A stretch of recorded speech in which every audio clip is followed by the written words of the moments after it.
Let's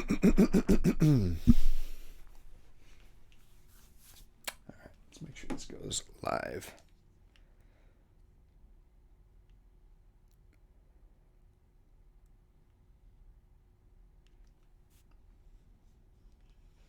And that we have volume, please.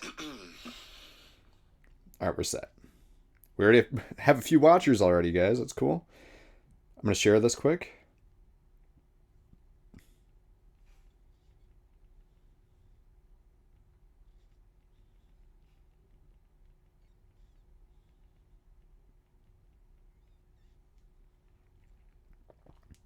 All right, so welcome back to my weekly live stream, I guess, because I think that's what I'm doing now is a weekly live stream. I don't know when I'm gonna freaking do it because my schedule is like this. It's not like just go work, come home. It's like this. So welcome back, guys. Some stuff to talk about this week and some really cool stuff that happened to me this past weekend. So I want to talk about that, but where do I even start? Do I start now or just wait until we have some comments rolling in? Because I don't even know. Let me just pull up the... Dude, Phil's already in here. Phil, what's up, bro? Good stream last night. Guys, Phil, I'm going to plug your channel quick because it was good content. I liked seeing your pedal board. I'm actually going to show you my fly rig today. I might go into depth with it at a later date or show you some different stuff, but maybe let you hear it at some point like you did, Phil. Phil showed a full demonstration of his Boss looper switcher and how it works with different pedals and how his board is pretty much super versatile, kind of like this one is, so that you can play a wealth of different styles and genres all from one compact board and make it work for, whatever you want to do with it. So, cool stream. We have the Wilson Project. That's George Wilson, another fellow Job Tone pickup lover. George, we're going to be dropping some Job Tone pickups in this guitar today. Byron was able to pull it off, and he shipped those pickups like the day after the last stream last week. I think that was Saturday. We did that marathon stream. It was like 5 hours. Just come to find out that these pickups that are currently in this guitar here were junk, and I'm hoping that we don't run into any other issues this week.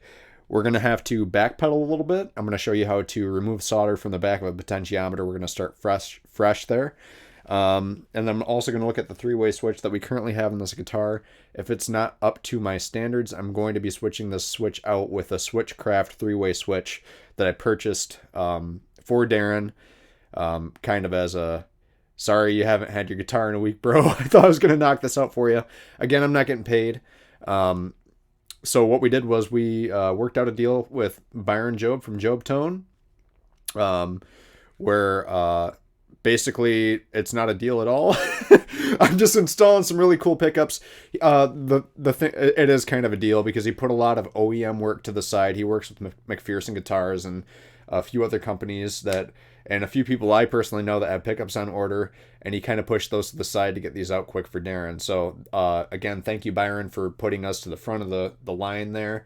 He called in during the stream and he was trying to help us troubleshoot, as well as Rob Welch from Tessie Switch. Again, we're going to be looking at that product today, seeing if we can wire that in, if everything goes well. But aside from that, I'm going to show you some stuff I got in the mail. I'm going to show you these pickups. I haven't even taken a look at them yet. I was actually away this past weekend. I went to Detroit after work on Friday because I had a show on Saturday. So that would typically be okay, but we had a rehearsal, a small marathon of a rehearsal on Friday because we added about 5 new songs to our set list. It was a situation where we've been working on the songs for a few weeks, and we met on Friday and we put it all together and we made it work. And I'd have to say that it was one of our biggest productions to date. I have a video up that Doug from Project DeLorean shot. I posted that yesterday as a premiere. Phil already saw it. I know George already saw it. So check that out if you haven't had the opportunity to, because even though it's just a Facebook Live video or a video that he took from his phone, it's still really decent quality for what it is, and you can make everything out for the most part. The only thing you can't tell is on stage. So when the zombies were walking around on that video, for the introduction of the entire show, we were actually all in what are they called, coffins. So Red, the stage manager, production manager, stage manager currently for Rockstar, what he did was he made coffins for us to lay in. So there's this big screen that lifts up at the beginning of the video. The screen is like right over like my chest, torso, like stomach area. And that screen probably has to weigh about, I don't know, 600 pounds if I were to take a wild guess, because like when you try to move it, it doesn't want to move and it's just kind of free floating there. I want to say it probably weighs between 400 and 600 pounds. It's nuts. And it's scary because during dress rehearsal, like maybe 4 o'clock in the afternoon when the zombies came out and we ran through it, we had a full script for this, just that short introduction. And I can actually show you a picture of what the script looked like, because it was just so neat to be a part of. And I know I'm in the band and everything, but sometimes you get there and it's like, here's what we're doing. And you just kind of got to try to memorize it as best as possible and do what you can with it. So let me see here. All right. Yeah, here was the full script. Oh, whoops. And you can see it's a full 2 pages. Well, a page and a half, but it's on 2 pages, and it's to the second and to the minute, depending on which line you're reading. So a lot of choreography going on there and planning, and just everybody was trying to be on their A game. I was laying in the coffin during dress rehearsal, and they were like, all right, screen up. And there's a guy in the control room on the side of the stage that, I mean, you can control the lighting trusses to go up and down, right? And the screens and the curtain in front of the stage, and it's all right there on this big panel. And the screen starts to go down, and it's already like so close to me, and I'm like, I'm gonna die. I have it on Snapchat and everything that I just saved them. I didn't send it out to anybody because I was worried that they would see what I was doing. I didn't want anybody to have the whole thing spoiled, so I didn't want to share too much of it, but I did send pictures of my feet, like I was laying in the coffin and stuff, just trying to put out some teasers there. Nobody really knew what I was doing, which was funny until I told them like what those snaps actually were. And so the screen starts to come down, and I'm like freaking out. So it comes down, and then it just starts to go back up, and they're like, no, it's just normal, that's how it works. But in order to actually get down into the coffins, that's why the screen had to be kind of halfway over this coffin, right? Because here's what the audience sees, and then I'm on this side trying to crawl into the coffin and not be seen. So it was just crazy. The whole thing went off without a hitch, and it was a great show. So, and then we had some fun afterwards. We got to go and have a few beers with friends and dance and be stupid, and then we went home, and just another fun one in the books. But yeah, watch the video if you haven't had the chance. It's of Alice Cooper's Poison, and I'm waiting on some videos to be posted. I'll be sharing those shortly as well. I'm going to ask for some permission to post those to my channel here so that you guys can see them. I hope they're all good. But yeah, let's take a look at the pickups. As I said, Byron kind of kicked us to the front of the line, and they were delivered on Saturday. I wasn't even home yet. So we have a few things here. This one says Jamie on it. I think, oh, this is something I ordered a while ago. Yes. So you guys saw the last 2 sets that I got on one of my Goose Game streams, but this one is, it's like just like a pure white, I'd like to call it. He called it an antique white, but it's not. I'd say it's like a pure white. Looks very white. But it's a Job tone. And this one is wound to 14.3K. It's a yellow jacket. So you can see kind of the packaging it comes into. So burlap sack is standard. Job tone box. Handmade electric instrument pickups in Fernley, Nevada. With his phone number and stuff. But you guys probably, if you want these pickups, you probably already have that information. And then here we go. That's what it looks like.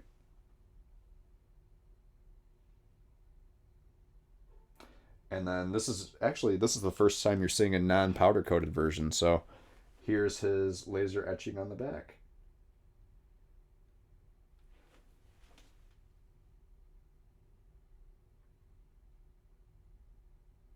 Very classy. Very, very classy. So I'm excited for this one. I think I might be installing this in my Diver Down Baretta. Guess you'll just have to wait and see.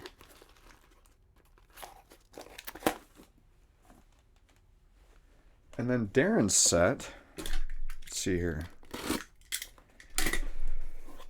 He wanted this to my spec. The Yellow Jacket can really be anywhere between 14.3 and 14.8K, and usually around 11 to 12K on the Hornet for the neck. So he sent new hardware. So we will definitely be using that today. Wiring diagram, business card, and is there a... No sticker, but I have stickers. I'll hook Darrin up.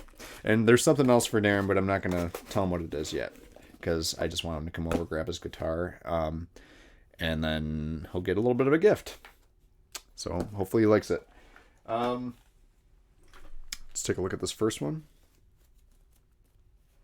I'll pull up the chat. Sorry guys, I just went on a rant. Oh, we have Chris Webster from Lizard Spit in the chat. Awesome. I saw that buck you got, man. That is very incredible. It looked amazing. Very big. Congratulations on your buck, man. All right. That was amazing. Thanks, Georgia. I wish you could have been at the show, man. So you got to come. You were local. You should have came. Darrin said, I'm here now. Thank you very much for this. Much appreciated. No problem, man. I got you. I told you I got you. Volak, what's up, man? How would you compare those to a classic DiMarzio Super Distortion? Not at all, actually. I have like 3 Super Distortions here. I've had them in guitars. Actually, my nuclear yellow Baretta that I've been taking out, I did put in a No, that was a Tone Zone and a Air Norton. But I do have a Super Distortion. I didn't like it so much. It's very... A lot of DiMarzios to me they're not very full sounding. They have a nice bite and nice attack, and the harmonics are great, but there's just something about the bridge position that just doesn't do it for me. Now the split positions, it's a little bit better because when you're on 2 or position 4 on a 5-way switch, sounds a lot more full to my ears, but just that it's almost like an ice pick when I play the Super Distortion. The Evolution, kind of same situation for me. So the Tone Zone is almost there, but there's just that thinness to it. I don't know what it is. And I guess you just need to have a real appreciation for that type of tone. But I like a nice full sound, like the full spectrum. Like I like that. When I'm on the bridge position, I like that nice attack, a lot of growl, and bass response. Harmonic response too. So that's your higher notes, right? So if you hit a harmonic, that's like shooting up past your 24th fret. I mean, you can hit some harmonics that are just way beyond what the spectrum of your frets will actually allow you to play. But so it does really well there for the Job Tone stuff, and my JBs are cool for that too. But the Job Tone stuff, it does everything for me there. And the neck pickup, I like to sound kind of like a 59, but I'm more partial to the Seymour Duncan YJM single coil, which are actually humbuckers, believe it or not. They're 4-conductor pickups. So I really love the Seymour Duncan YJMs. The Job Tone Hornet is kind of an in-between for me. So that's why this is kind of my favorite set, to be honest. It does a little bit of everything. But let's show you what these pickups look like. I haven't even seen them yet. Check the chat. We got Bam in here. Howdy the law, Bam. Nice hanging last night. Defcon Clark, salutations from Tennessee. Well, salutations to you, man. Glad you're here and hanging out. Darrin says, I love gifts of the unknown variety. Good question, Volak. JB's Seymour D's. Yeah, that's what I meant. The Seymour Duncan JBs. It's probably my my favorite mainstream pickup. That and the Seymour Duncan Perpetual Burn. They're at the top of my list for sure. But this just does it for me though. It's kind of exactly what I was looking for. And Darrin was here the other day. He loves them. Another thing, I went out and used I installed the amp tweaker depth finder into my rig before that show last weekend, and I was across the stage, and this is unheard of, by the way. I've been fighting with my amp and rig for the longest time, trying to get nice punchy full bass. My 412 cabinet is in a road case, so I was like, I'm probably just losing bass because it's in the road case, right? Like when you have a 412 cabinet on the floor, especially if you're playing on a stage that's made of wood or something of that nature, like no casters, just direct to the floor. It's called the coupling effect. And what that does is it amplifies and exaggerates the bass response because it's a direct contact. All that energy is being thrown right into the floor. So when you use a road case like I do, I was kind of assuming that maybe that's why. I mean, it's surrounded in foam and it's suspended on casters, and I'll just have to deal with it. The microphone's picking it up anyways. Not the case. So I've been kind of maxing out my amp for a few weeks now with the bass and the resonance. I had to dial the bass back a little bit because it was becoming muddy in the lower end. The resonance was pushing out some more bottom end for me and a little bit more punch, but it was like, this just sounds kind of wimpy. And kind of like a megahorn, like a megaphone, like one of those megaphones, because the mids were really focused and the high end sounded great, but it was just missing something in that lower end. The depth finder fixed all my problems for me. All my problems. I was able to roll my resonance back to about noon on my amp again, which is kind of middle of the road, which helps me with my other channels, like my cleans and my anything else I want to use. It helps out there, so I'm not overcompensating so much that it's ruining the rest of my sounds. And I was able to roll my bass knob on my EQ for my preamp back even further too. Worked out so well. I mean, I was across the stage and I was hearing my bass of my guitar. I was feeling it. And my bass player has two Mark bass caps. They're 410s that are on the stage and they're directly on the floor. That thing has punch.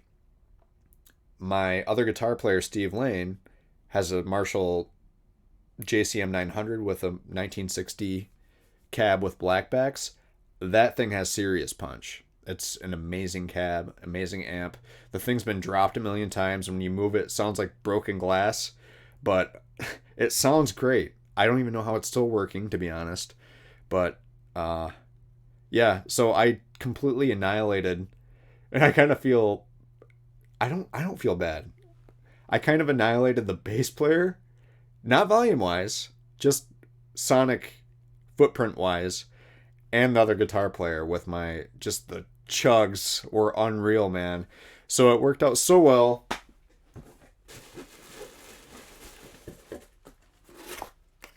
That I went ahead. I wrote James Brown and told him thank you for making such an incredible product. This was the missing link for me. And I bought a second one from Sam Ash yesterday.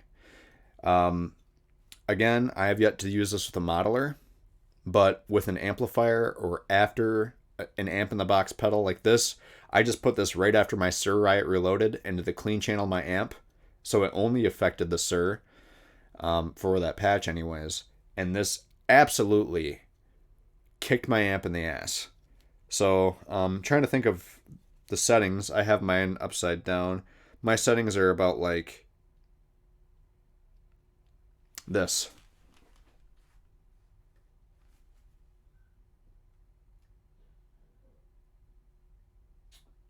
So the resonance is it's probably at 1 o'clock, maybe 1:30, and the presence is more like between 12 and 1 o'clock.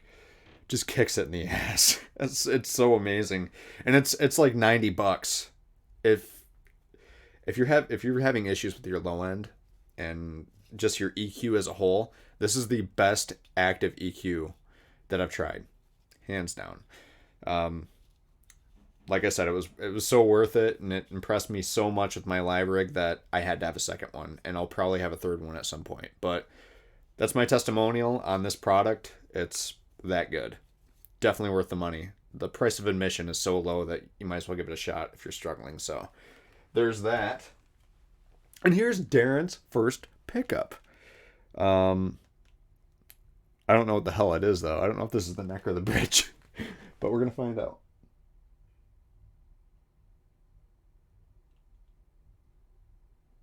Bobbins are nice and tight together.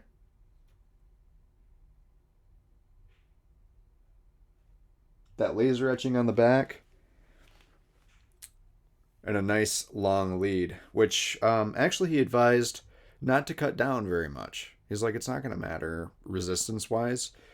Just leave the length and zip tie it up, which in the past I didn't really do that. I liked my control cavity to look like, I don't know, I could have like shown the Pope or something and he would have been pleased, but I think I'm just going to do one of these bad boys and zip tie it up because, I mean, why not keep the lead on there anyways? If it's not going to affect your tone or capacitance in any ways, you know, might as well leave it. So there's that one, which I believe might be the neck.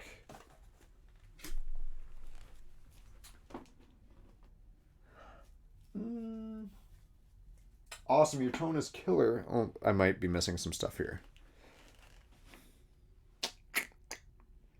Yeah, JBs do sound great. They're great pickups. It's a staple. I mean, that's why it's a staple in rock and roll history.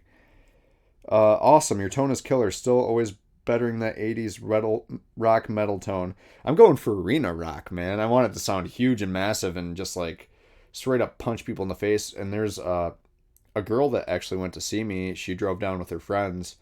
And she said that she noticed a difference too. She was like, yeah, it sounded huge. And she's been here in this room when I was demonstrating things and just playing guitar for her. And she's like, whatever you did, it was a good change. So I was like, all right, marry me. Are you running that depth finder into the effects loop? No, I'm not. So on the Black Spirit 200, when I was testing the depth finder here, I did run it into the effects loop and it was doing exactly what I expected. And this format, what I'm doing is it's, to dumb it down, it's guitar to Sir Riot Reloaded distortion pedal to the depth finder into the input of my amp on the clean channel, which is more complex than that, but on a very dumbed down scale, that's kind of what I'm doing with it. And it reacts very similarly to what I do with the effects loop. So I think you can just kind of get away with running it either way. You'll have different results either way, but I'm running my Helix rack 4-cable method and all the pedals are hooked into the Helix rack. So I figured the best plan of attack was to run it just after that one distortion pedal that I want to be affected, because I didn't want it to affect everything, you know? Okay, we'll leave that up, and I will pull out this other pickup. Depends on how well shielded it is and whether or not it affects anything else. A current through a wire does generate an electromagnetic field, but it's probably not massive on a pickup. Bam, you're right. You know, it does, and that's why shielding and grounding is very important. So on these pickups as well, they're wax potted, and I played enough places to know that they're not noisy at all. There are guitars that I've taken out to some like theaters and played, and they have these dimmers and all sorts of old lighting there. And if you throw it on a single coil, like a neck pickup or something, it's just like and like unbearably loud. These pickups don't do that at those venues. So, and I've never went back and re-shielded my guitars or anything. It's just these pickups kind of do the trick. Just with stock shielding, so the black paint or whatever in your cavity. So I think it's a pretty good formula, whatever he's doing. And I know that the ground for these pickups around these 4 wires that are inside that strand, it's like braided. So, I mean, there's shielding there too.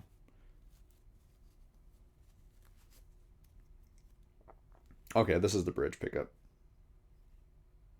I believe.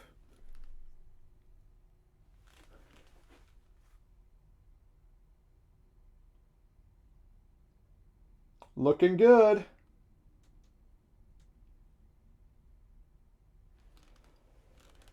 So what I'm going to do quick is check out the DC resistance on these.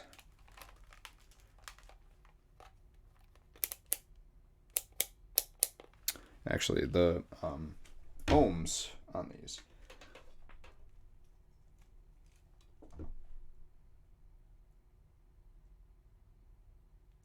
So I'll tie the white and red together.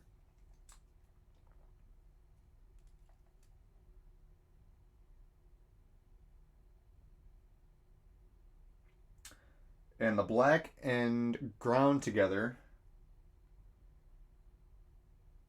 Yeah, I believe this is the bridge. Measured 14.3. And then we're going to do the same thing with the neck. So for this wiring schematic, it's black and ground together, and then your yellow is your hot, and for your inner coil, it's going to be your white and red are together. So you're going to tie those white and reds off.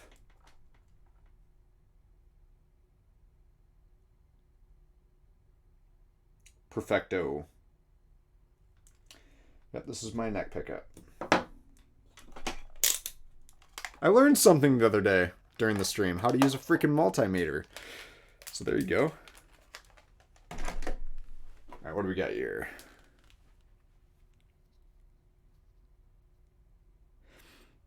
Okay. Gotcha. I'm gonna get one. Dude, it's awesome. And if you don't like it, I'll buy it from you. If you buy a depth finder and you don't like it, I will buy it from you if you can't return it. That's how much I like it. Phil says, so if you use the preamp and your amp head and pedals for effects, what do you use the Helix rack for? Just routing. So the Helix rack is used for changing the channels on my amplifier. It's used for all of my delays, reverbs, my boost, my modulation effects.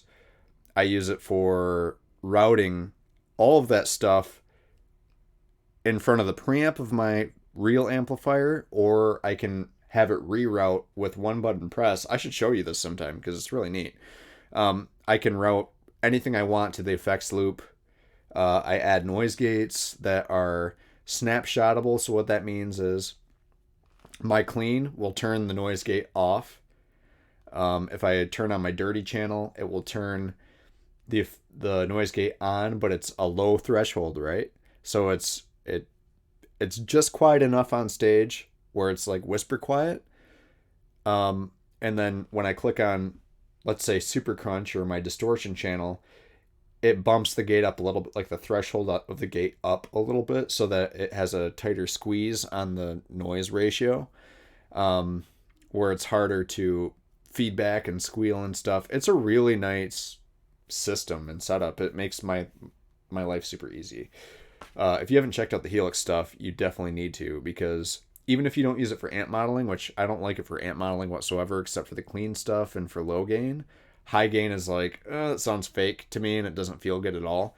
But for the cleans, it's believable. And then for low gain stuff, pretty believable. But where it's a no-brainer for me is all of the routing and switching options, and it's just a super powerful tool. I mean, I've had the Helix rack since 2016, really early 2016, and it's been super reliable for me. I've had the Helix floor, which I only sold because I don't use it. And then I have the HX Stomp, which is very powerful as well. And Darrin will tell you, Darrin's in the chat, my Helix setup, like my whole amp setup looks complex, but it's so easy to operate. You're only really messing with 4 buttons during your entire show, like the way I have it set up. And then if I want, I can hit this mode button, which brings up on my floor controller, the Helix control.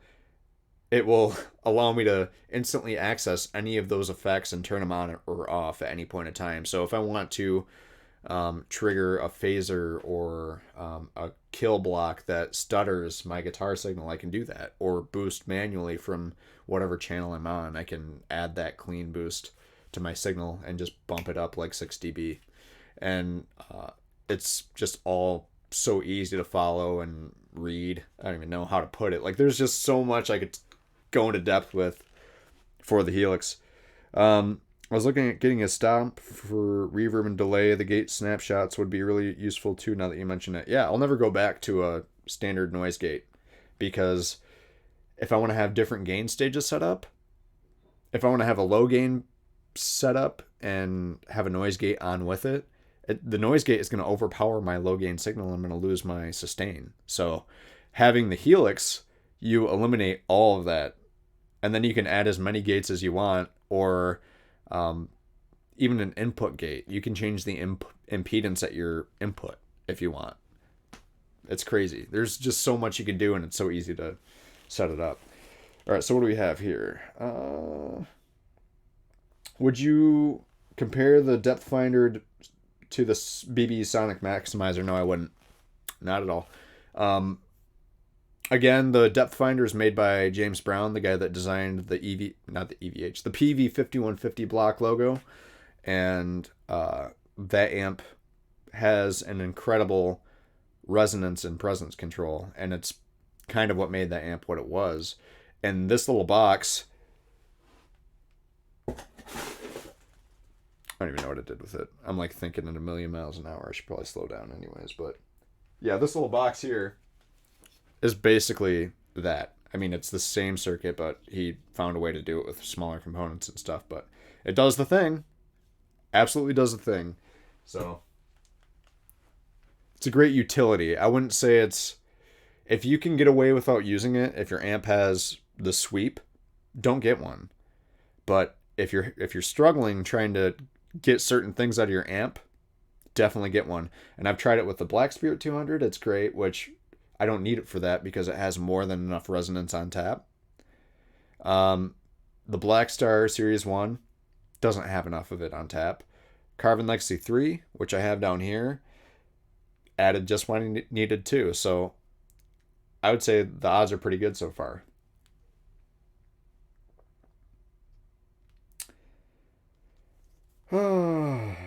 Let's see.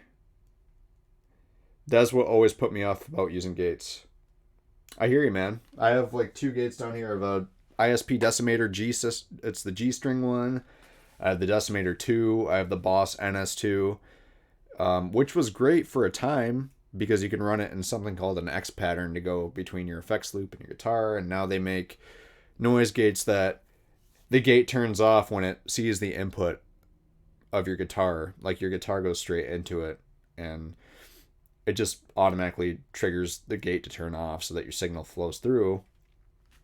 Like I think Glenn Fricker's Cock Blocker does the same thing. There's the Fortin Zool. Is it the Zool?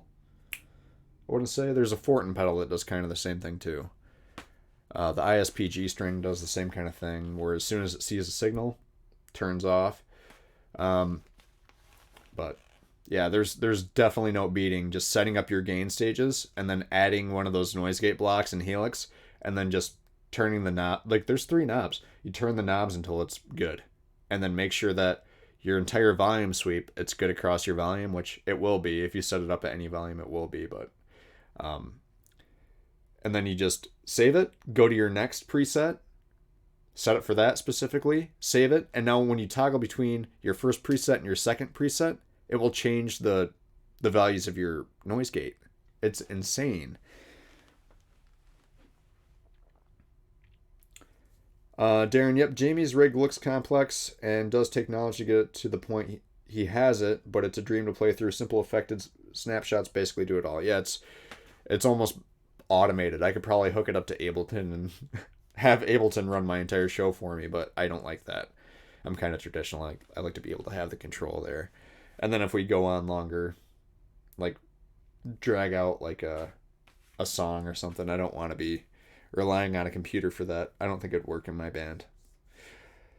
But enough talking, because I've done that. There's some comments in here. We have 11 people watching right now. It's awesome. Thanks, guys.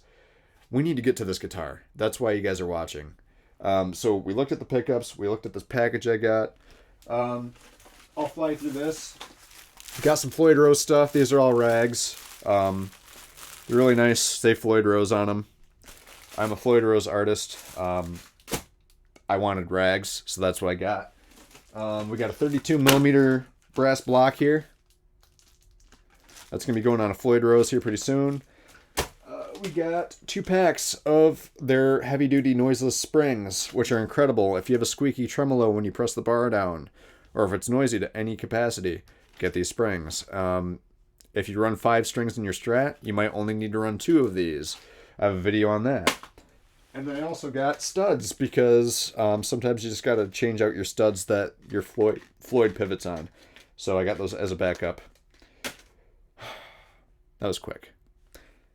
We're going to go to this other camera.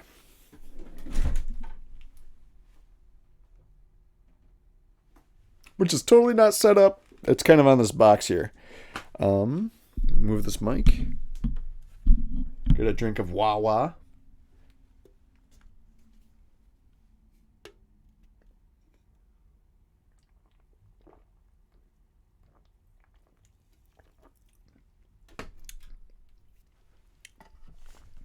Okay. With your Boss switching system, a stomp could be more useful as a space saver and variety of options to experiment with, as well as modeling if you needed.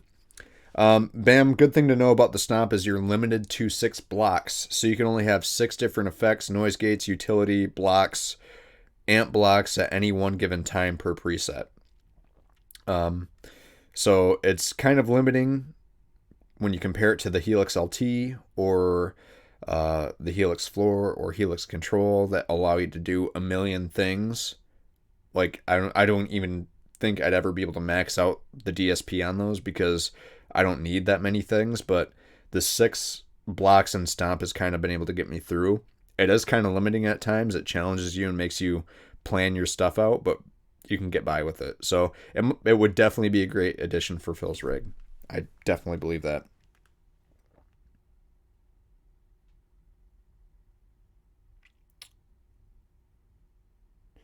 Yeah, Bam, you definitely need a Floyd type guitar. Okay, so I already have the pickups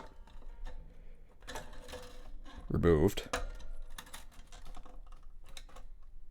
I believe I do.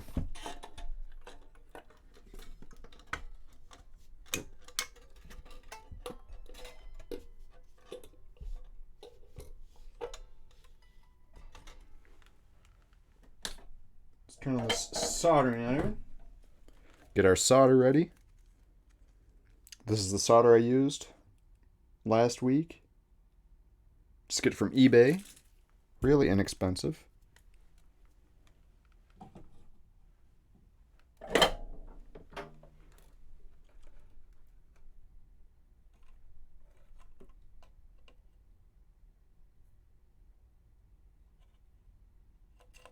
Okay.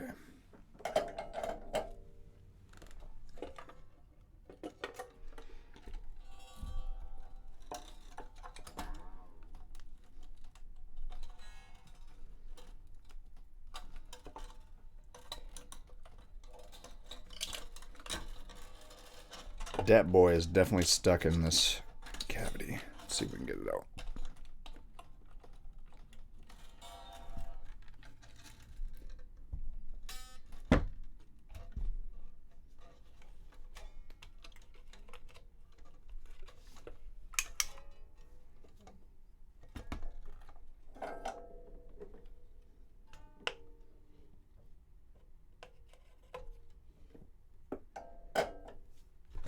Okay.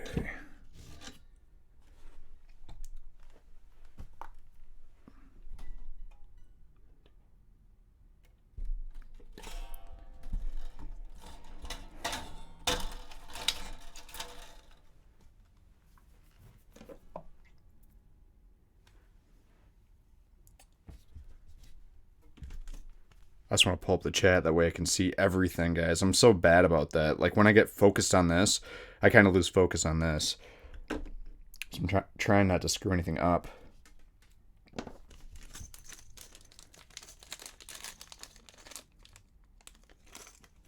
All right, thanks for the info. I just ordered the depth finder. No way, dude. That's insane. Yeah, he has artists, and they're all kind of small-time artists. Like, I would totally endorse that product, too. Like, if I see him at NAMM, I'm going to be talking to him. Like, hey, I messaged you.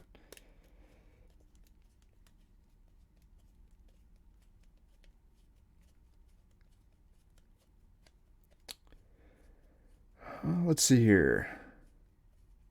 Yeah, I think the Stomp would be a good addition. I would probably never use the amp modeling outside of emergency situations, so the 6 blocks would probably be fine for my rig. It would. Just looking at your pedal board, it would totally do exactly what you wanted it to do.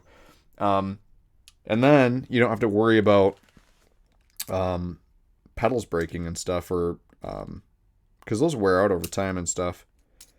Something I used to battle with. I had a Carl Martin Octaswitch Mark II, and it was on a pedal train grande, so it was like a 42-inch pedal board, right?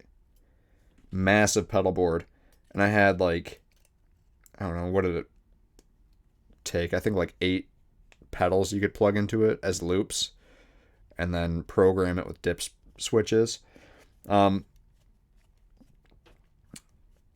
I would have patch cables break and stuff, and it just wasn't very efficient. It was cool while it worked, but yeah, as soon as I got the Helix stuff, I went away from that.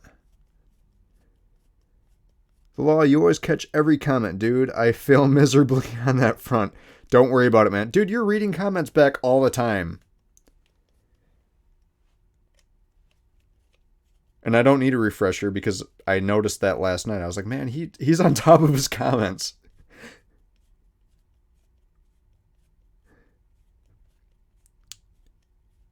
Okay, so Bam says, the reason is I was always the Les Paul into a Marshall player. Well, that's not a bad thing, dude. Reverb was built in, and I just used the various amp channels and the volume tone on the guitar. And, dude, I'm going to tell you what, a lot of my friends don't even use their volume on the guitar, and they're like, why do you want to play dynamically and stuff? Well, it's because you could be more musical that way. I mean, look at a player like Andy Timmons or Steve Lukather. You don't you don't become that musical just running full volume with full gain all the time. You got to roll it back every once in a while, and that's when you touch people in the heart, and they love you.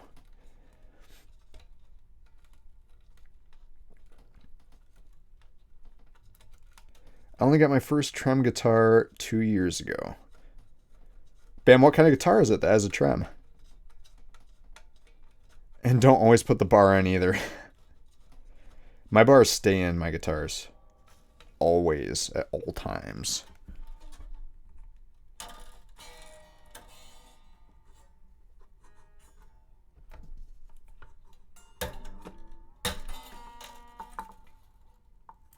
Whoops. Sorry, Darrin. Definitely installed this backwards just now. So we want to put the poles up and not scratch his guitar.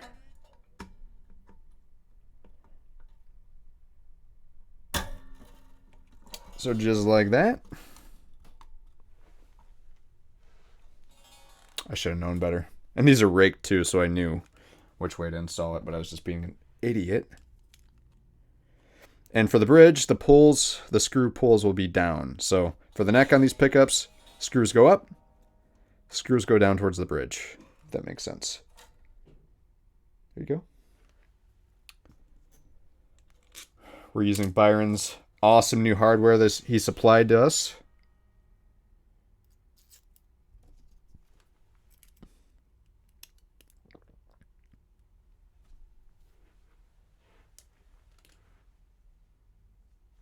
So tell me about your weekends. Did you guys have a good weekend? Did you play any gigs? Did you jam? Did you have friends over for jams? Told you about my weekend. Got Robbie Timms in here. What's up, man? Just got back from rehearsals. The guitar is a beaut. It's cool, man. Yeah, this is Darrin Moore's guitar. I'm going to smash it after this video.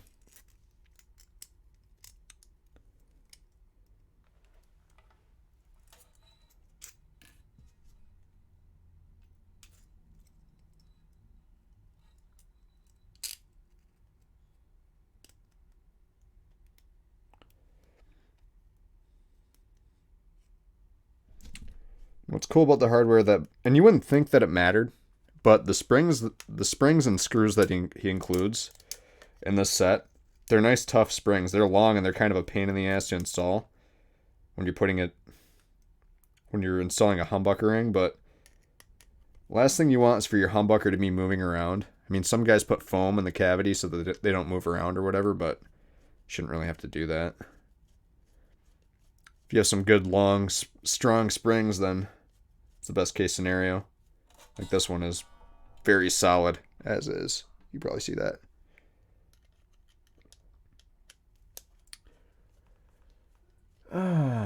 Okay, so set the amp to just break up with the volume on 6.7. You can dig in for crunch and play softer for clean, but you can also turn the volume up for a boost or roll it down for more clean if needed. What kind of Marshall was it? Dude, I want to get a JCM 900. I think that's my next amp. Just got to find one for less than $600 or do a trade or something. Because I'm not going to go out and gig that amp. Probably, ever. That's Steve's tone. It sounds great, but it's also noisy. But he runs a Helix LT now. I set that all up for him. Also channel switching the Marshall with the Helix stuff is kind of, you got to buy like external stuff to make that work. Like the Voodoo Lab amp control switcher or the RJM amp gizmo. It's just kind of a pain in the ass.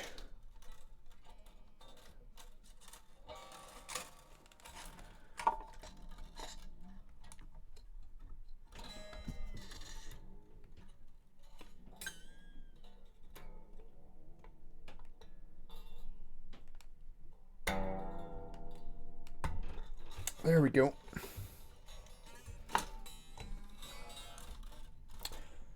We can just pop these in. Forgot this was here. I'm sorry, guys. I was trying to reach for this Sharpie and I was just like, wah! Alright. So, neck.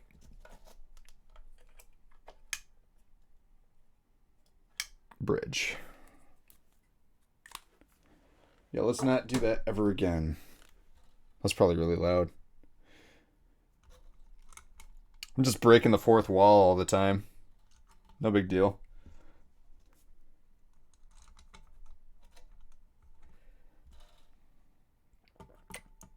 Yeah, ouch. Had a TSL 602 60 watt triple super lead. Dude, I don't think I've ever played one of those in my life. I replaced that with the JVM 410, which I love that. Dude, the amps I use are very similar to the JVM 410.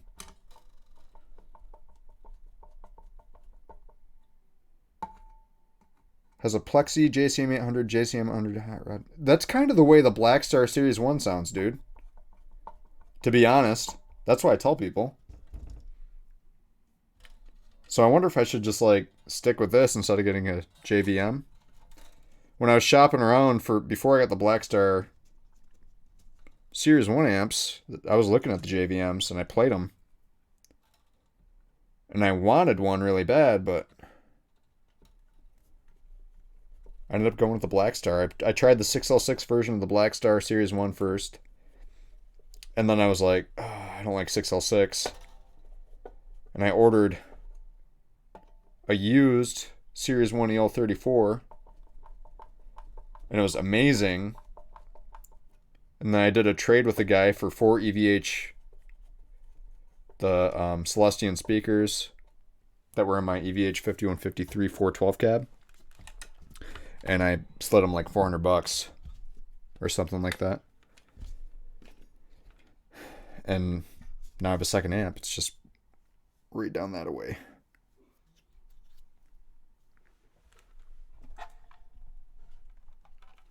So the idea here is you should be able to see me work on this today. That's the goal. Just want to make sure that everything's kosher. You're just on a cardboard box right now, guys. So I labeled this. We have neck. We have bridge. My B failed.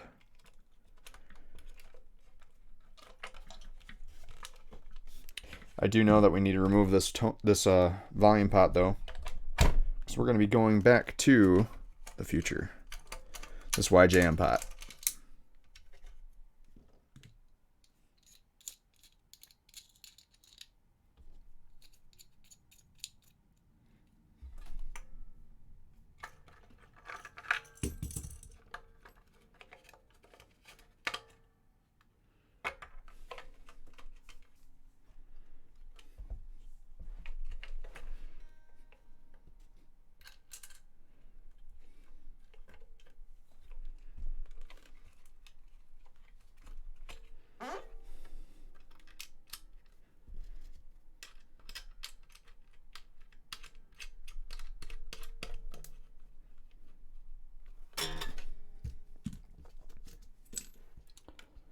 Okay.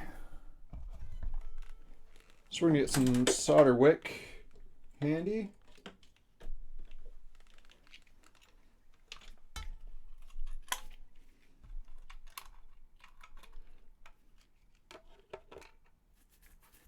We're going to be using that boy because I want to clean up this pot.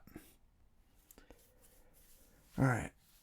Robbie Tim says, I used to have the JVM 205H, and yeah, I can confirm great amps, but I also play it very similar to the Black Stars you play. Yeah, I thought you had a JVM for a while.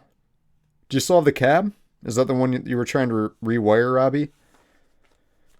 You're trying to wire it for like 4 ohms and 8 ohms or something. 4 ohms and 16 ohms. Did you ever get that worked out? Bam says, I'm not surprised Blackstar was formed by ex-Marshall employees. I have the HT5R 210 Blackstar as well. Yeah, I have the TVP 10, and I have an HT Stage 100 head. I have 3 of their Series 1 412 cabinets. They're great. It's great stuff. Actually, my second camera, you're on top of a Blackstar Series 1 cab right now. I want to talk about something quick. We're going to kind of deviate here for a second, but have you guys seen the Blackstar Silverline amps at all? It's like the successor to the TVP series, which I used to have a TVP 260, okay? Just looking at the layouts and everything, it really looks like a repackaged TVP. Like a new kind of, there's grill cloth and Tolex and the font and everything. Everything looks different, but it does have a Celestion V-type speaker in there, or 2, depending on which model you get. But there's still no separate effects loop. You have to reassign the headphones and then the emulated line out or the line in and stuff just to get in a working effects loop on the thing. Aside from that, they're really pushing the Shark chip that it uses, and some of their artists are on the forum saying like, yeah, it uses the state-of-the-art Shark card that the Helix and the Fractal Axe Effects uses. Well, dude, like, there's Hughes and Kettner amps that are all the way from like the late 90s that use Shark chips. They're just, I mean, they're different chips, but it's almost like they're using it as a buzzword because the Helix and the Axe Effects uses Sharks. What they fail to mention is that the TVP series also use Sharks. And we're talking about the DSP processing chip. That's what all these modelers are using, is Shark chips. Some are better than others. Some modelers use multiple Shark chips to achieve what they're trying to do as far as tweakability and how you can program the thing. And it's like RAM or the CPU on your computer. If you have a graphics card that's limiting, you can't play a certain game at full resolution. It's kind of the same way. It is dependent on how you program those Shark cards. So maybe, yeah, maybe they only needed one. And they didn't need the newest or best one to achieve what they were trying to do. But on paper, it looks like they just repackaged it to compete with the Katana, the Boss Katana Mark II. I just don't know if the claims... I mean, it might sound different because of the speaker. I think the speaker is really the only factor that makes a difference in that equation. Because some people are saying that it does sound different. But I haven't seen a single person go live or show me a YouTube video or anywhere on Reddit where it's side by side and they shoot it out. I'd love to see that. But in my opinion, Blackstar is kind of backpedaling. I mean, they used to make great amps like the Series 1 when it's like, yeah, we're going to leave Marshall and go do the Blackstar thing, and we're going to stick it to them. We're going to have great hybrid tube solid state amps. We're going to have great tube amps. And then they started coming out with this modeling stuff, and it's like, yeah, that's great for grab and go if you play small pubs. I can definitely see the appeal there. But guys like me were kind of freaking alienated. It's like, I mean, Gus G used to play Blackstar. Insane. And now it's just like not even a thing. So what do you guys tell me in the comments, what do you think about that? Have you seen any of that? Heard anything? Let me know. We're going to go back down here though. Move this mic back.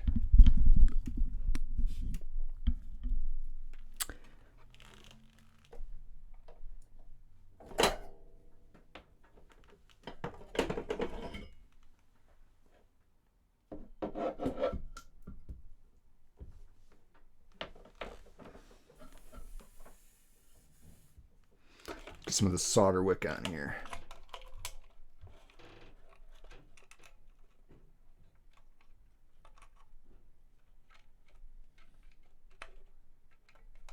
Yeah, let's not melt these new wires.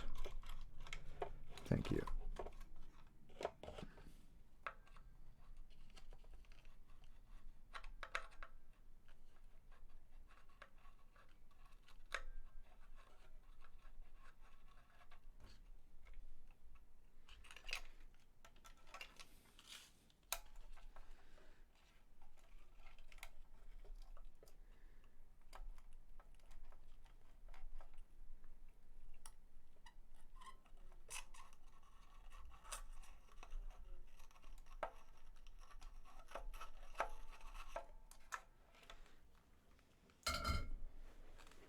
All right. Let's see here. JVM 410 is a beast. 3 clean, 3 crunch, 3 OD1 and 3 OD2 modes. And it has MIDI too. Yeah, it comes with a MIDI foot switch. Combo comes with the Celestian Vintage and Celestian Heritage speakers as a mix. That's cool. Yeah, it's the Satriani signature.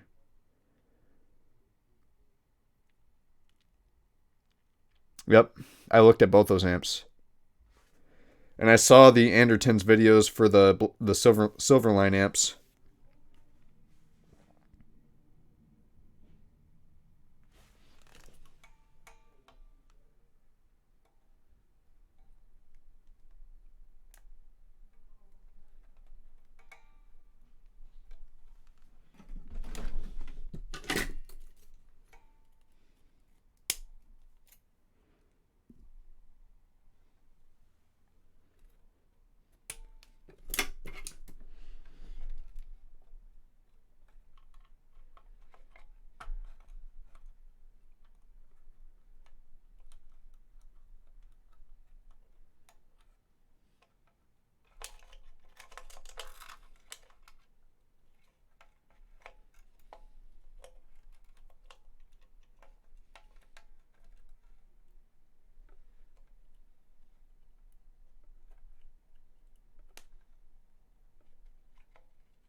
Well, Bam, the Silverline kind of looks like a bedroom solution to me.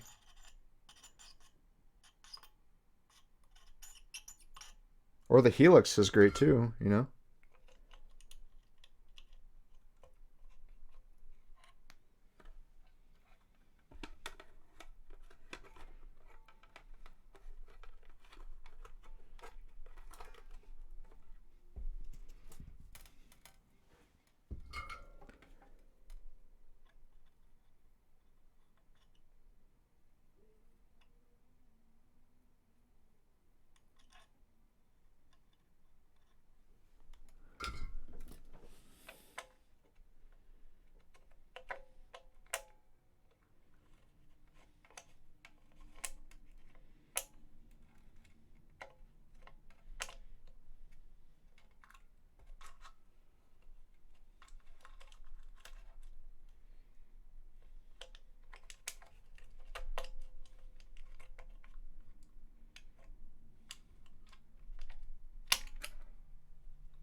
Okay, let's find our neck pickup.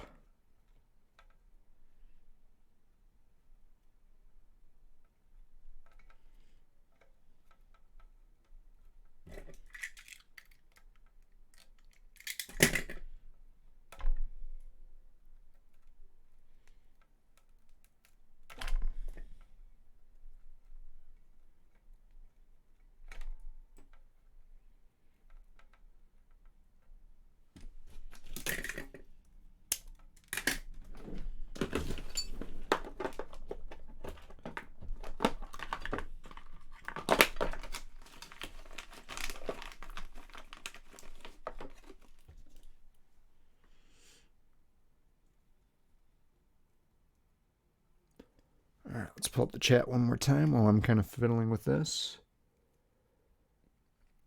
How are those Marshall Celestians that come with those amps? I probably played them. I just probably never could tell the difference. Marshall is too big for home use, and I don't have a ton of room for a variety of amps and cabs. Yeah, the Helix floor, you might be kind of disappointed. So, Bam, what I'd recommend is if you have the scratch, buy a used Helix or someplace you can return it if you don't like it, and try to find a used FRFR cabinet. Like I got that Friedman ASM, and it sounds like my Blackstar cab. It's pretty much exactly the same. It's crazy. Diego, what's up, man? How you doing? Welcome to the stream. Use this.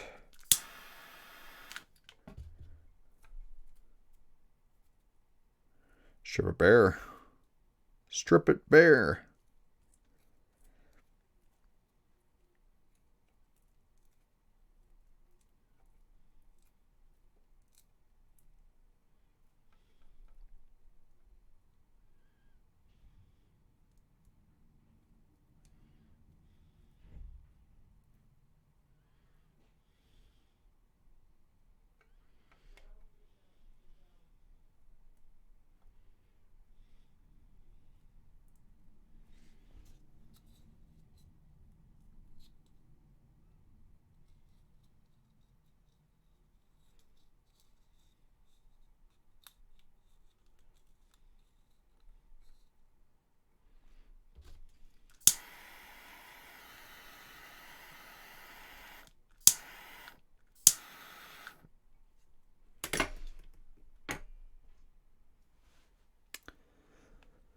I love my JVM. It was such a versatile amp, and the speakers sound great together to me. Never had an issue or anyone say they. No, they sound great. I mean, there's a reason why a lot of pro players still use the JVM. That's for dang sure.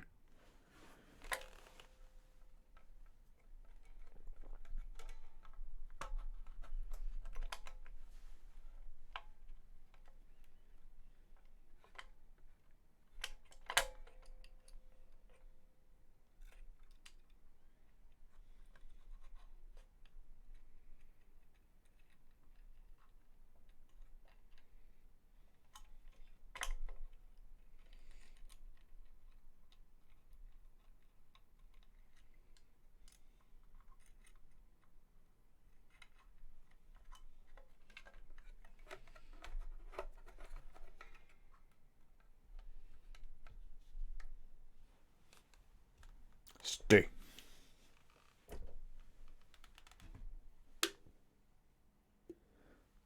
Also, because I'm getting the JVM 212 cab, which has Celestian Vintage and Celestian Heritage speakers. That should be a great combo. I'm actually thinking about swapping my live cab. Well, actually, I don't know, because that depth finder fixed like everything for me. But before then, I was thinking about putting 2 creambacks in it.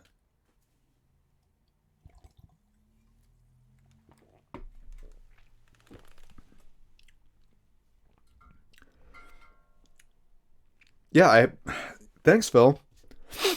Sorry. It's great that you do all of your own guitar tech work. People shouldn't be afraid to learn and this stuff and do it themselves. Yeah, man, it's really not that difficult to learn how to do this stuff.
Volok says, I'm going to swap my very first pickup very soon. Well, let me know if you need help with it, man.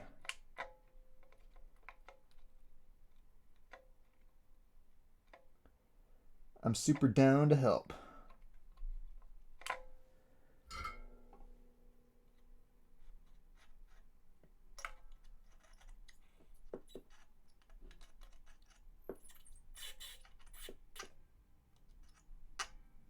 I'm kind of upset that these parts all have solder on them now.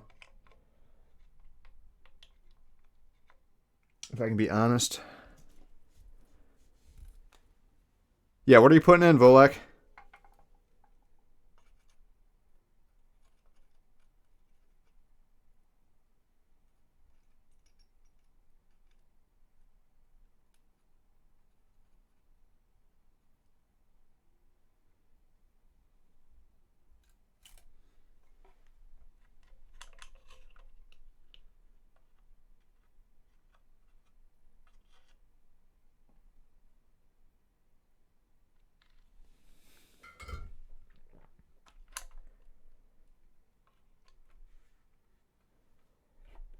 Okay. So next...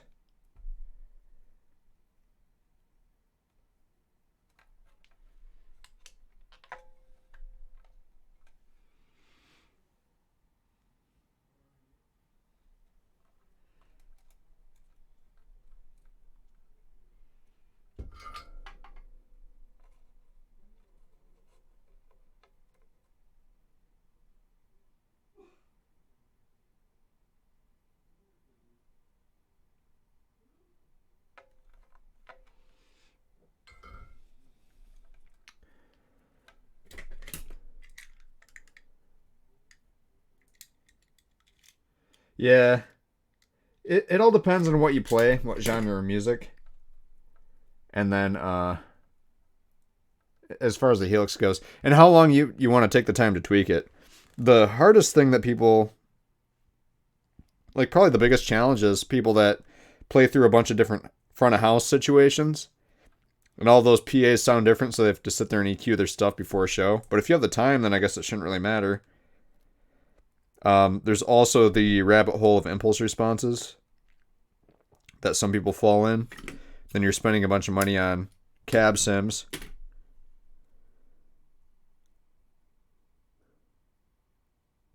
It's easier than modeling an amp and being more creative options for pedal order and easier to switch on and off fix. There's expression pedal 2. I can use it with my HV5R 4-cable method as well. Yeah, 4-cable method is the way to go. That's for shizzle.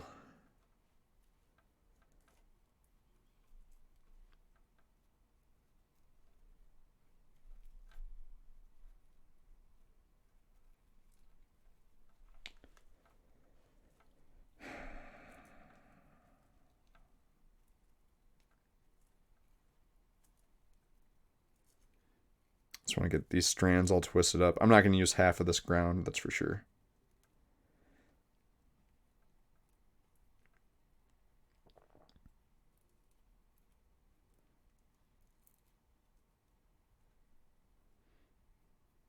It's pretty good.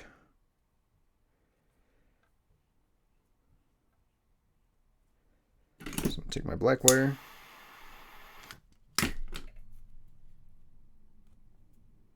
Nuke some of that off. Start twisting.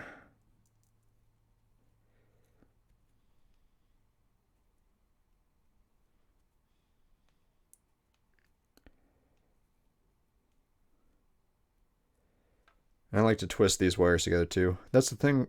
That's the thing with modeling. There's so many rabbit holes to fall into. Yeah, with Kemper, it's I mean, you have all those profiles, right? Yeah, spend $20 on this 3-profile pack. Like, I mean, and then what do you do if it sounds bad? Do you just like live with it, or what is the return policy for digital content like that? Probably like to believe that you can't return it once you bought it. Maybe I'm wrong.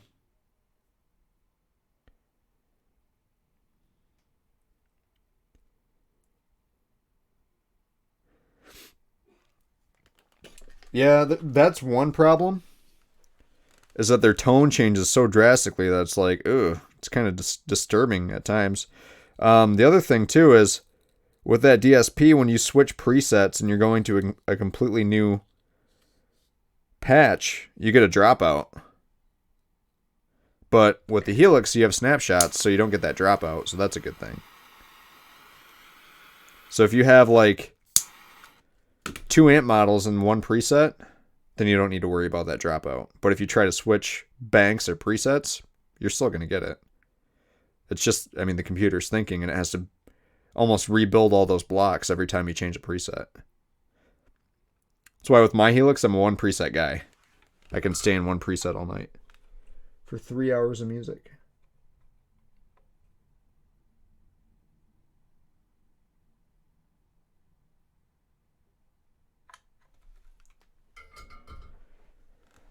Okay.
Which is the best mod for any Floyd Rose bridge? Diego, great question. So, my favorite mod for a Floyd Rose bridge would have to be the brass block. Just because it's easy. You're adding for me when I flutter my bridge, when I'm fluttering it, what it does is it actually adds mass and it helps the bridge flip back this way. And then the strings pull it right back, so I get better flutters that way.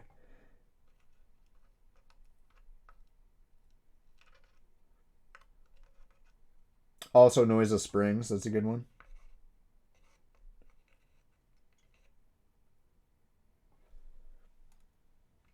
All right, so we have our ground strap on.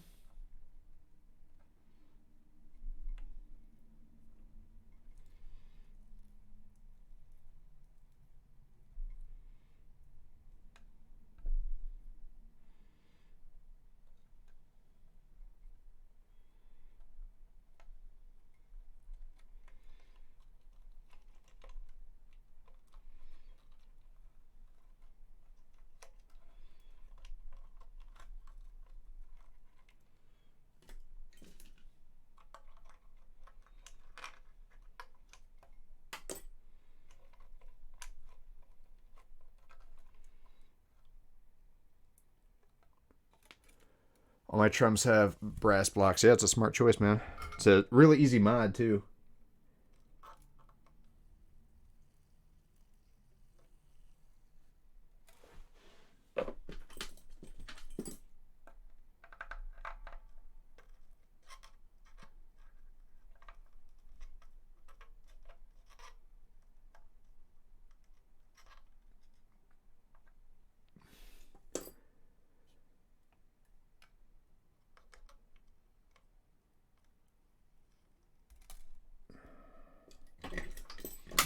Trying to find my little plunger thing that I use for this.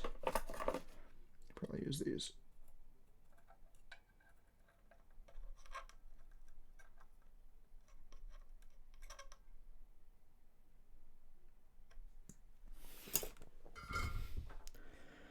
All right, the pickups is grounded.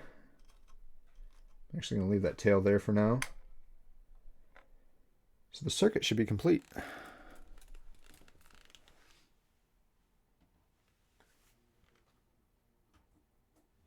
It's not the prettiest, that's for sure. But I'll clean it up later. I just want to make sure this works. I also got to loosen that input jack from last week.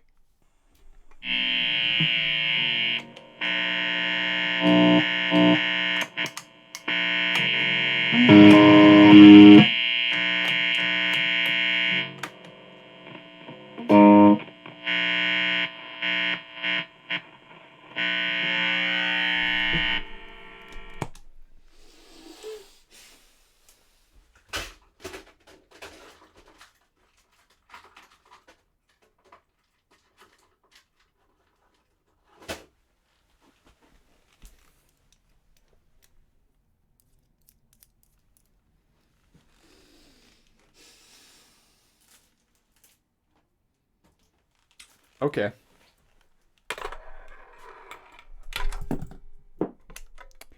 I see you.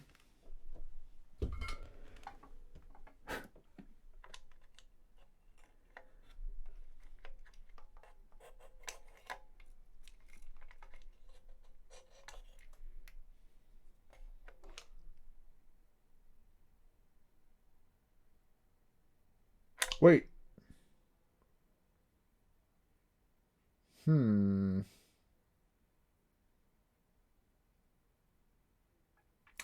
I almost wonder.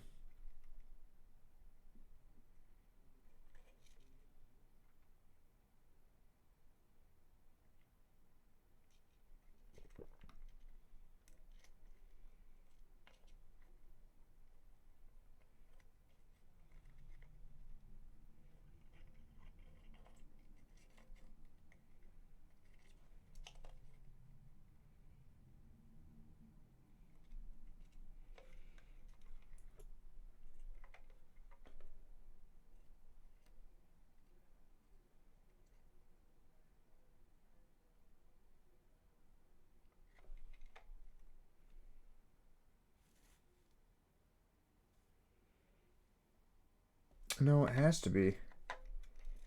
There's no way.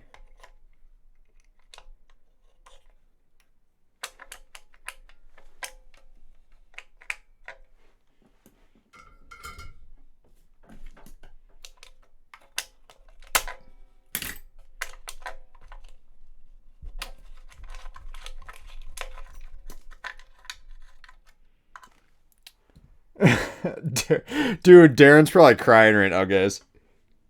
I was waiting for that. Darren, look what I got you, though. Look what I got you.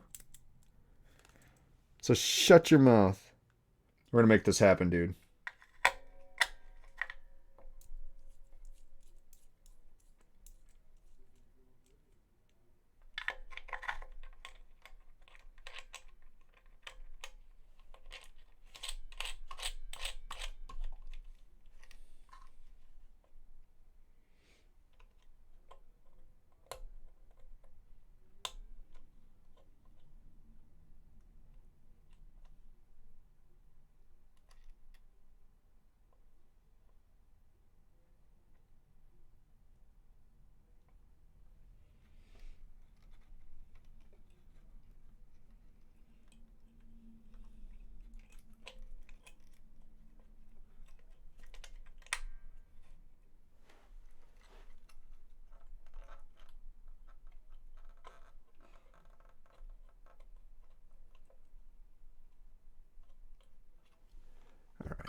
So if you guys are wondering why there's no audio right now, it's because I'm pissed.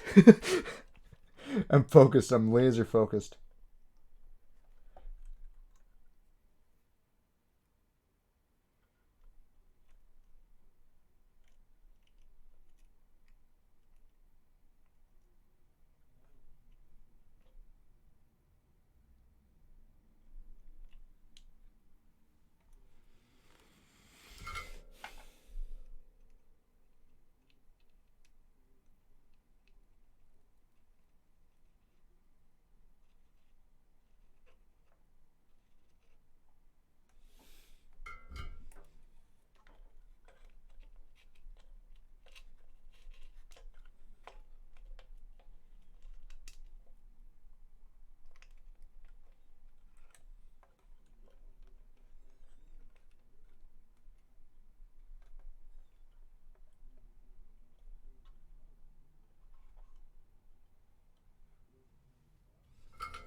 I don't understand.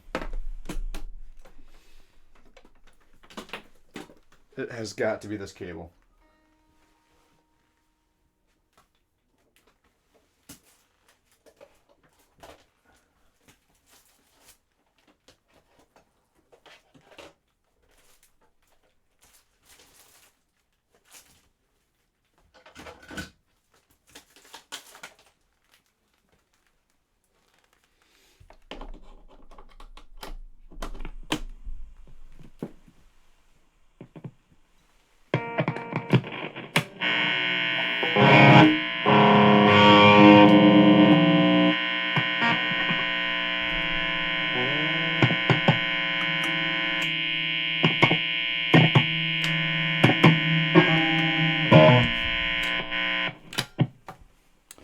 Okay.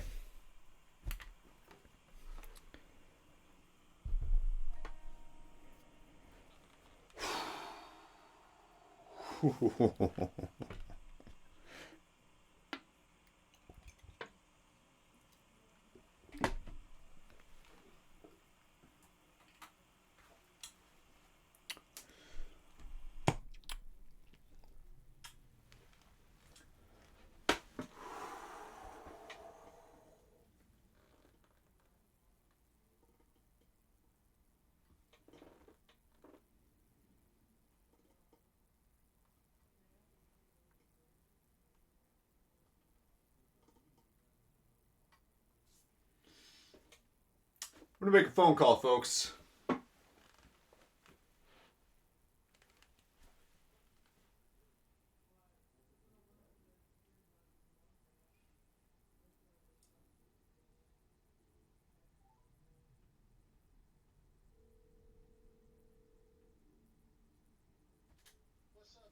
Oh, you know,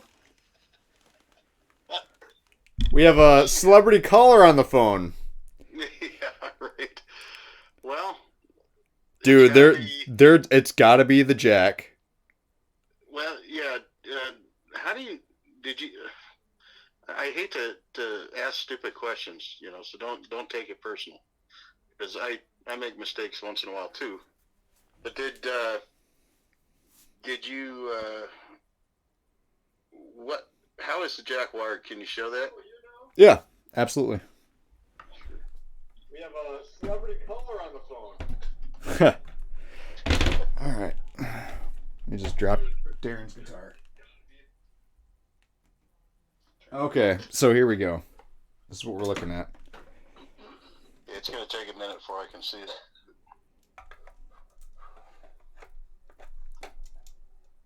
Whatever the issue is, it's got to be the same issue you had last week, obviously, you know. Yeah, so I mean, like... And that kill switch is not in the circuit. Oh, no, absolutely not. Okay. No, well, it's basically hot to these two lugs here. Goes to the input of the jack. Oh, my God. Like, I mean, I'm thinking about just removing the pickups and putting two new wires, like a new jack and two new wires from the pot to the jack, because I think that's where the problem is. I mean, it did this. You just put a new switch in it, right? I just saw that. Yeah, with the same exact condition as the last original switch. No, you've definitely got a hot wire touching ground somewhere, because when you touch the strings, it sounds like you're touching the end of the jack. Right. You know, a live jack. So somewhere in there, you've got a hot wire touching ground. So it's either going to be it's got to be on the jack or the switch. I mean, Well, it's certainly not on the switch. So it's definitely the jack. Like, so maybe like a drop of solder got on this jack at some point? I don't know. I can't see it yet. So have you showed it in the camera yet? What's currently on your screen right now? The back of the guitar and your knees. Oh. You're a few seconds behind on the video. There's a lag.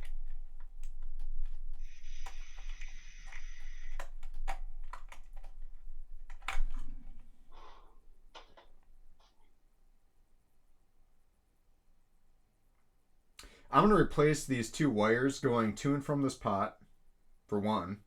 I'm going to replace this jack. Is it a barrel jack or is it standard jack? Standard jack. Because in my mind, I mean, maybe this... I mean, it's in a sleeve, right? So it's the ground and the hot in the sleeve. So maybe there's like a cut in there somewhere. God only knows. I mean, it could be, like you said, a drop of solder too. I'm trying to see it.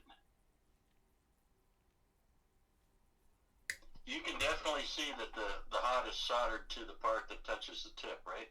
Oh, yeah. Okay. Because I can't see that on the screen.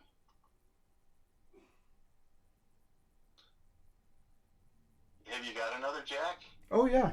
Yeah, I have all that stuff here. Now throw another jack on there and don't even mount it. Just solder to those two wires and see if it's any better. Jack it real quick. That way, if it is the jack, you can eliminate that real quick. That's my recommendation. And then you've got one hot wire coming off the volume going to the switch. Hold on a second. You said what? You should have two leads on the one side of the switch, right, that are soldered together with one hot wire. Correct. Yep. Right, and then the pickup hot leads go each side on the other end. Yeah, and then the ground is under. Yep. Yeah. I'm struggling to find a... You replaced the pot last week. Yeah. Yeah, so I mean, the only two things that could be left would be the two wires. Alright, let's see this one. Sorry, Darren, this one's a little bit older, but if it works, right? Well, I've got some that are 40 years old in my guitars. Oh, the jacks? Yeah. Yeah.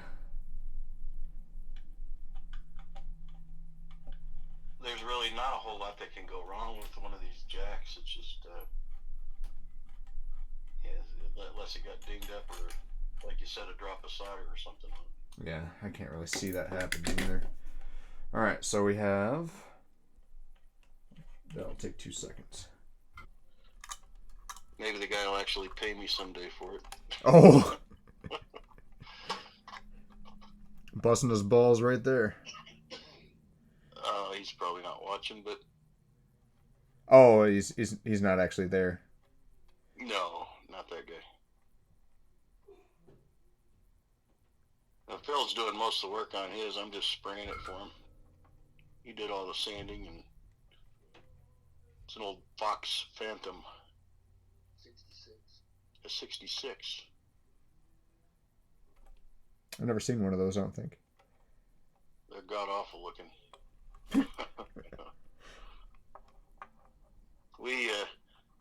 We actually made him a custom one from scratch with quilted maple top and everything.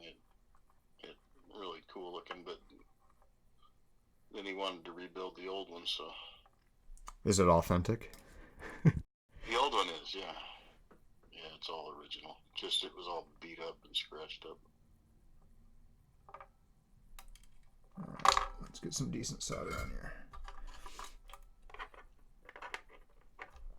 Hey, do you pre-solder your all your connectors?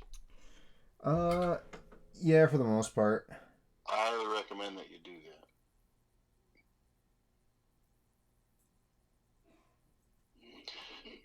I want to push out some of this old solder, though. Remember last week we talked about burning up those wires. If you pre-solder all your connections before you and the end of you tin the end of your wires as well, then it's just a matter of when you go to actually connect them to the component, it goes a lot quicker.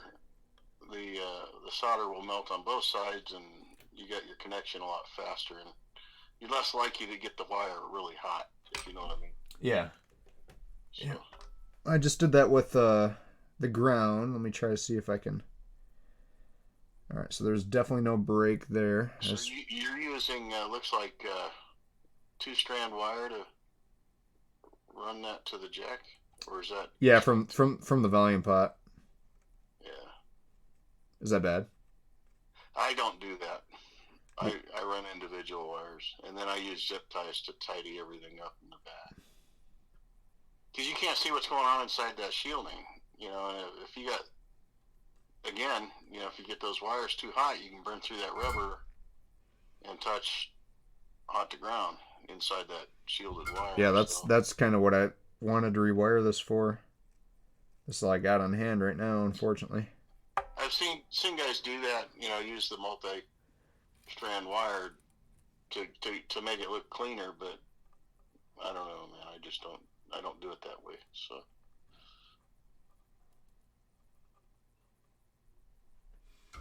All right. Well, the jack's wired. Now I just got to run a new ground because I just removed it. What do you have the ground to the switch going from? The volume pot. The back of the pot? Yeah. That's correct. I just need to get enough wire.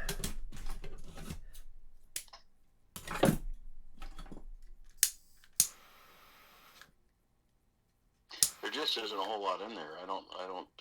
I've never had this issue in my life. Yeah, well, I mean, those are the issues that you remember. I'm like, hey guys, watch this YouTube live stream where I come to the rescue and fix my buddy's guitar, and then I just can't figure it out. But I think this is going to solve every issue right here. Well, that's the hope, anyways. It literally can't be something that serious because you've eliminated all the options there and all the problems. It's just got to be something you haven't tried yet. And I don't know what else you can try. Well, switching the jack and these two wires is the only thing I haven't changed. Right.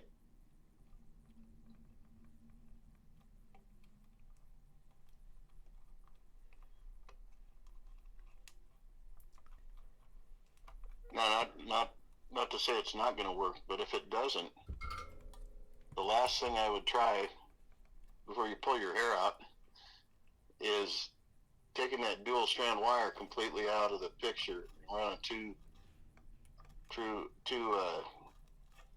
decent wires off that jack to their proper spot. That's the only thing I can think of that might be going on that you can't see. You know what I mean? Well, we're gonna find out right now.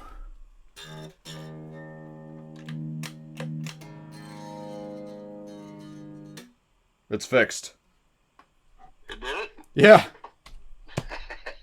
Jesus Christ.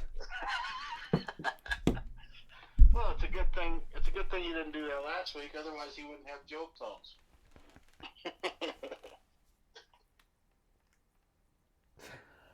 Thank you, Byron.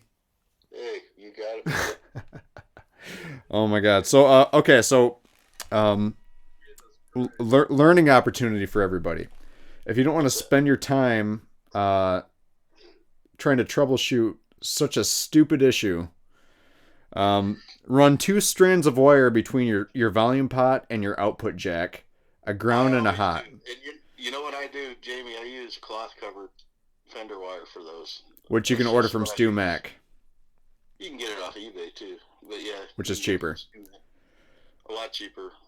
And you don't burn through the cloth either. No, you don't. You won't melt the shielding. You know, and it. They've been using it since the 50s. I still use it. You know, I don't use it for the entire wiring job. Obviously, if you got a lot of wire to put in, you know, sometimes you're better off using a little bit thinner, you know, gauge. But two things to remember out of this: pre-solder, pre-tin all your joints and the end of your wires, and then, like we were just talking about, use 2 wires coming off the jack instead of a bundle. But, sounds good to me. No, I appreciate the feedback on it too, man. I mean, I've been wiring guitars for so long. I mean, you've been sending me pickups, and I've been installing all of them with 0 failures or issues. yeah. I mean, and the kill switches and everything else too. So, like, I mean, this was just a new experience where I don't know if it's probably something you didn't do though. You didn't probably get that wire too hot. So, you know, it had this problem when it came to you. Yeah. So, but you know, you can avoid that altogether by doing it that way. That's all I'm saying. So now I want to hear you play that son of a bitch. So I'm gonna let you go. Well, I have no amps connected right now. Actually, my Black Spirit 200 is it's in my van still. So I'm gonna have Darrin come over. Darrin's probably still watching. I'm gonna have him come over and pick up his guitar because I'm gonna be driving 4 hours north on Saturday to play in Traverse City. So he's going to have to get his guitar before then. So I'm going to have him over. We're going to probably just make a video where I can capture his expression. The microphone's still in the same place. I'll hook up that Black Spirit and we'll make it rip. Sounds good to me, man. When do you think you're going to do that so I can watch for it? It's going to be this week. I'm going to be talking to him after the stream. Yeah, well, shoot me a text when you get ready to do it. All right, man. Thanks for your help, Byron. Hey, you take it easy, man. Will do. Cheers. All right.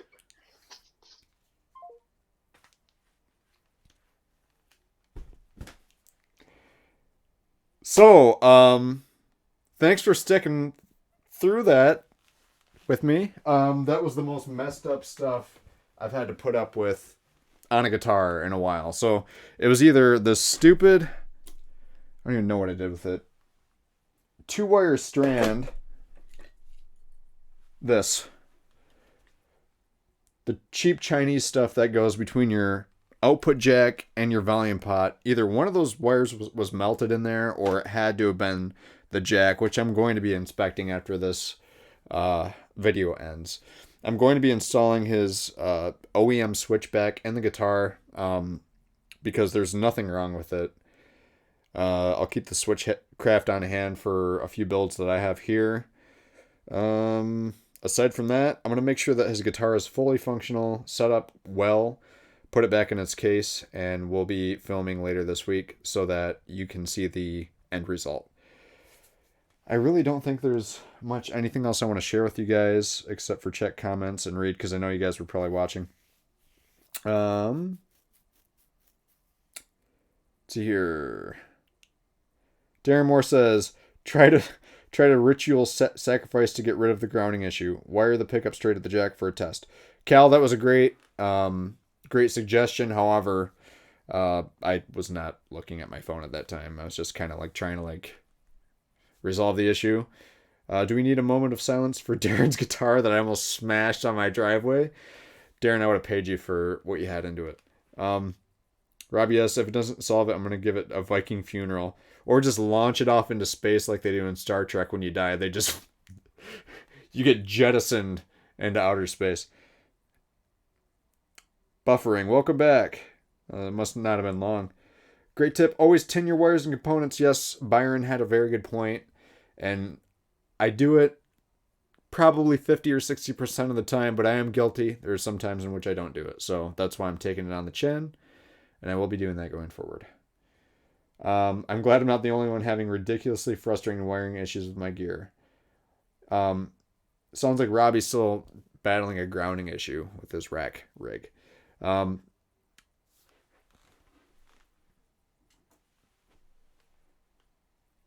don't know which camera this is on.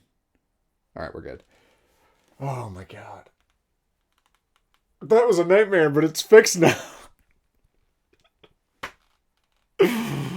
Oh.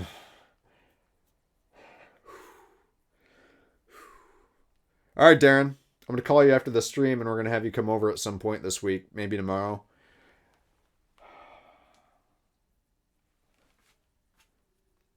Pretty sure I'm done here. My work is done. Oh, wait. I wanted to show you some neat stuff. It's my pedalboard. I'm taking to Punta Cana in like less than 2 weeks now for my fly date. So here we have a Groove Gear stadium bag. And you can tell it's not that heavy because I'm just picking it up like it's nothing. And for inquiring minds, kind of looks like I'm going camping. That's how it looks when it's on your back. But you can tell it's not too heavy or anything like that. I've walked through airports, very long airports, like where for some reason my gate always seems to be on the other side of the airport for some reason. So this, and then 2 guitars, that's me. But inside of this backpack, we have a nice front pocket for IECs and all that stuff. I have guitar picks in here. I have Sharpies for the signatures, which I don't need that for. It's more to sign boobs. And then my pedal board here.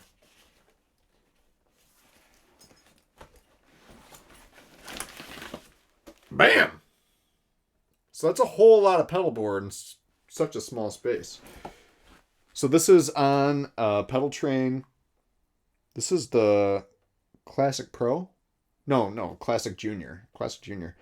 So we have the HX Stomp being controlled by the Morningstar MC6 here. The Sir Riot Reloaded, which I will be hooking up that freaking depth finder to. The Horizon Devices Precision Drive. Well, it's the Tokyo drive here. The Drop, Line 6 G70 for the wireless. We have a Polytune Mini 2 Noir, which will be changed out for a Polytune Mini 3 Bonafide edition for the buffer stuff. We have the Dunlop Mini X, or X Volume Mini, or whatever.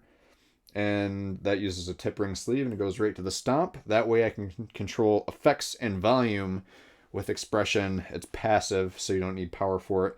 And then my favorite pedal on this board is the Morley. It's the Morley. I need to slow down. The Morley. Let me just speak. Mini Dragon 2 wah. It's the George Lynch wah pedal. And then we have Strum and Zuma underneath. Which, yeah, I'm going to have to figure something out because I don't have any more power on this board. Maybe I can like make a split cable or something. I don't know. But I definitely need that depth finder. So when there's a will, there's certainly a way. And then on the side here, we have a BTPA patch panel. Wrapping it all together. But yeah, super cool setup. Really fast and efficient. Kind of plop it down in there. You're good to go. So I'm going to be playing with Sammy Hagar kicks, Lita Ford, Debbie Gibson, Patty Smythe from Scandal, which actually I did her Warrior bass paint for Halloween this Saturday. Just kind of as a nod because I love that song. Good stuff. What else do I have in the works? This Kramer. It's not Hollow Flash, but it's kind of similar to Hollow Flash in a way. Shiny and sparkly. And the camera does not do it justice.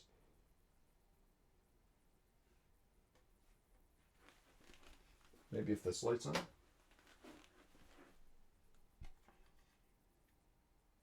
Yeah, you can kind of see the rainbow effect there.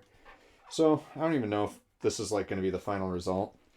A lot of people are finding the real Hollow Flash film, so I might just like scrape all this off and start with the actual thing. But thanks for tuning in, guys. Darrin, your guitar's fixed. You're lucky, because I almost broke it 10 times. Yeah. Thanks for watching, guys. Until next time, cheers.